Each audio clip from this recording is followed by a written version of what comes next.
अस्सलाम वालेकुम स्टूडेंट्स, कैसे हैं आप लोग। मेरा नाम है अजीज़ुर रहमान और आप देख रहे हैं मेरे channel chemistry corner by mister chemist Azizur Rahman. First year का चैप्टर नंबर 1 बेसिक कॉन्सेप्ट्स जो है वो हम केमिस्ट्री का डिस्कस करते हैं। उसका आज जो हम टॉपिक डिस्कस करने जा रहे हैं दैट इज स्टिचोमेट्री।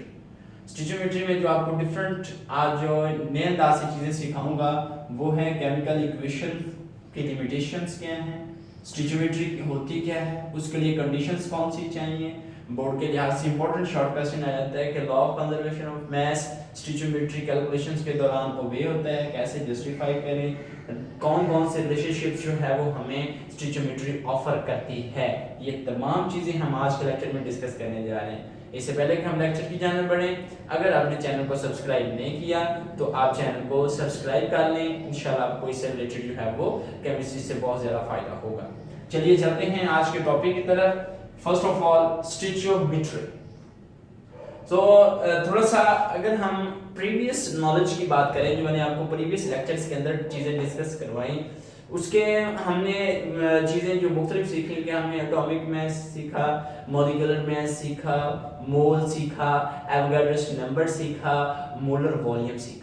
इन तमाम चीज़ों को यूटिलाइज करते हुए हम केमिकल इक्वेशंस का और बेहतर तरीके से जो है वो यूजेज जो है वो कर सकते हैं और उससे बहुत ज़्यादा इंफॉर्मेशन जो है वो केमिकल इक्वेशन से हम हासिल कर सकते हैं।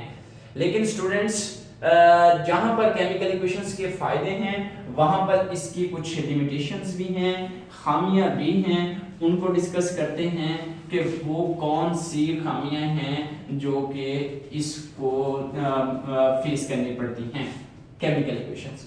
फॉर एग्जांपल मैं बात करूं कि कंडीशंस, फिर rate of reaction,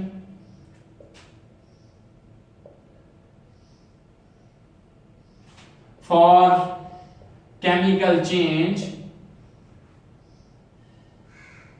that does not occur. Students इसमें अगर आप गौर करें तो हम केमिकल इक्वेशन में ये प्रॉब्लम्स फेस करते हैं कि हमें केमिकल इक्वेशन ये बताती है कि रिएक्शन की कंडीशंस कौन सी हैं, फिर हमें उस रिएक्शन केमिकल रिएक्शन का रेट कितना है, स्लो है, ज्यादा है, कितना रेट है, वो नहीं हमें बताती। और जो सबसे बड़ा डिसएडवांटेज है कि हम ऐसी केमिकल चेंजेस की भी केमिकल इक्वेशन राइट कर लेते हैं, लिख लेते हैं, जो कि एक्चुअल में हैपन नहीं होती। These are the limitations of chemical equations. लेकिन जो हम आज डिस्कस करने जा रहे हैं स्टिचोमेट्री, वो इन प्रॉब्लम्स को जो है वो हमें सॉल्व करके देती है।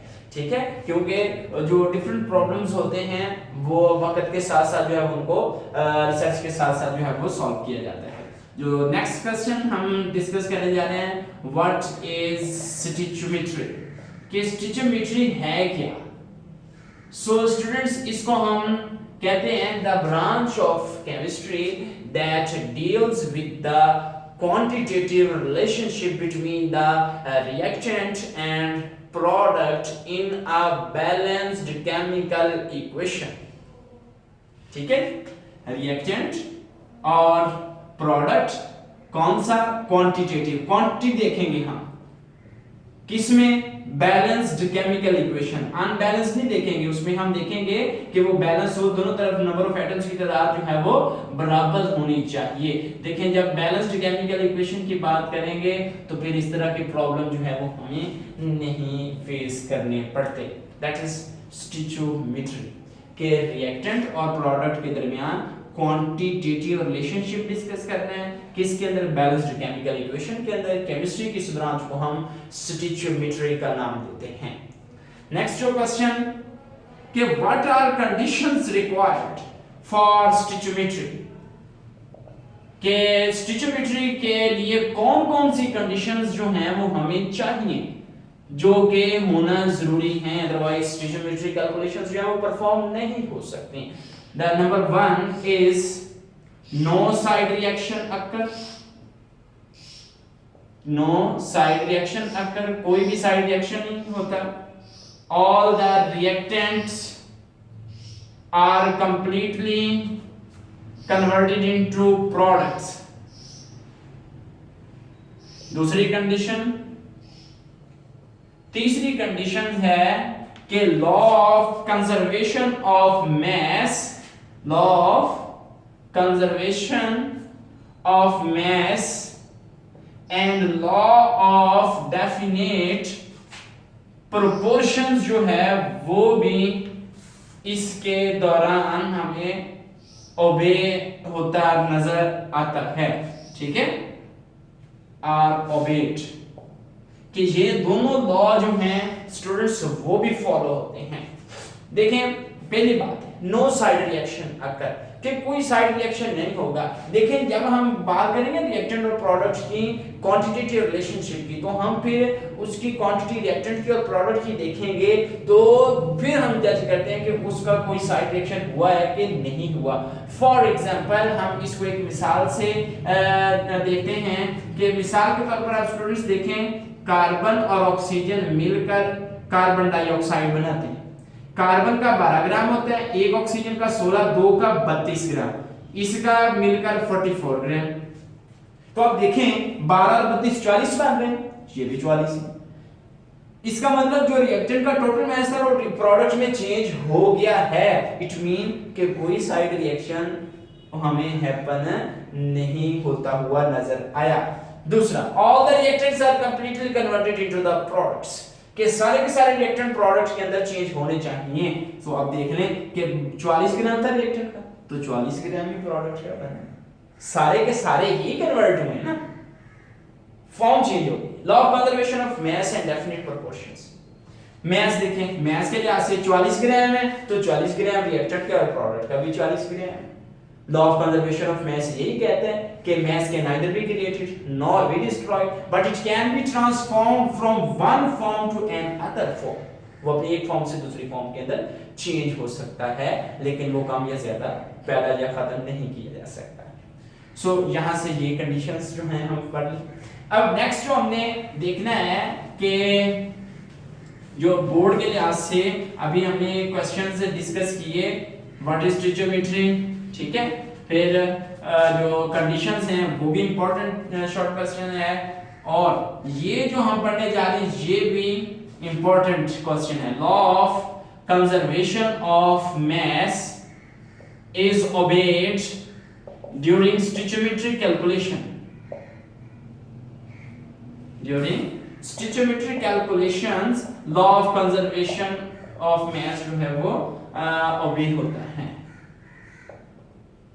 जस्टिफाई करें, ये ज्यादा से क्वेश्चन आ जाता है आपको स्टूडेंट्स। जैसा कि अभी आपको एग्जांपल कार्बन डाइऑक्साइड की दी, अब और एग्जांपल लिख लें। मिसाल के तौर पर आप कहते हैं जी हमने N2 और H2 मिला के अमोनिया बनाया, ठीक है, तो अगर हम बैलेंस कर लें तो इधर 3H है, इधर 2, इधर नाइट्रोजन 2, ये 2 पूरे हो गए। अब हाइड्रोजन 6 हो गए, 3H2। अब आप देखें एक नाइट्रोजन का 14, 2 का 28 ग्राम, 6 हाइड्रोजन का 6 ग्राम, अमोनिया का हमारे पास नाइट्रोजन 14 जमा 3 17 दरब 2 34 ग्राम। स्टूडेंट्स अगर आप गौर करें 28 और 6 34, और ये भी कितने हैं 34। Law of conservation of mass क्या कहता है, mass can neither be created nor be destroyed but it can be transformed from one form to another form. Look at this, nitrogen की अपनी फॉर्म है, हाइड्रोजन की अपनी form है, उन्होंने मिलके जो बनाया वो अमोनिया बना है और वो एक नई चीज बन गई है, केमिकल चेंज हैपन हुई है, लेकिन जो मास है वो रिएक्टेंट और प्रोडक्ट का जो है वो बराबर है। That is stoichiometric calculation. ये हमारे पास जो लॉ ऑफ डेफिनेट प्रोपोर्शन की बात हम करते हैं कि इसका 1 मोल, इसके 3 मोल, प्रोपोर्शन 2 मोल, कि जब भी ये रिएक्शन पड़ेंगे इनके आपस में नाइट्रोजन का 1, हाइड्रोजन के 3 और अमोनिया के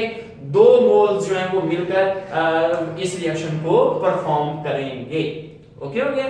अच्छा जी, जो लास्ट में हमने चीजें सीखनी है वो है रिलेशनशिप्स, कि कौन कौन से रिलेशनशिप्स जो हैं हमें स्टिचोमेट्री जो है वो प्रोवाइड करती है। नंबर 1 मास मास रिलेशनशिप, दूसरा है मास मोल रिलेशनशिप, तीसरा है हमारे पास मास वॉल्यूम रिलेशनशिप, चौथा है मोल मोल रिलेशनशिप। स्टूडेंट्स यहाँ से ये चार रिलेशन जो है, चार रिलेशनशिप जो है वो स्टोइचियोमेट्री हमें प्रोवाइड करती है। फर्स्ट कंडीशन में मीन मैस दिया हुआ है और फाइंड भी क्या करना है, मैस फाइंड करना है, या मैस दिया हुआ है मोल फाइंड करने हैं, या मैस दिया हुआ है वॉल्यूम फाइंड करना है, या फिर मोल्स दिए हुए हैं और मोल्स ही फाइंड करने हैं। These are the four conditions, four relationship which are offered by the stoichiometry. ठीक है जी, मुझे उम्मीद है कि आपको समझ आ गई होगी। ठीक है, अगर कोई समझ ना आई हो, कोई कंफ्यूजन हो, तो आप मुझसे राब्ता कर सकते हैं फेसबुक पे Azizur Rahman, chemistry corner by mister chemist Azizur Rahman YouTube पे, और व्हाट्सएप कांटेक्ट भी वीडियो के नीचे जो है वो अवेलेबल है, आप मेरे से राब्ता कर सकते हैं। और इसको एंजॉय करें, समझिए, अंडरस्टैंड करें और अपनी तैयारी करें। जज़ाकल्लाह, अल्लाह हाफिज़, अस्सलाम वालेकुम।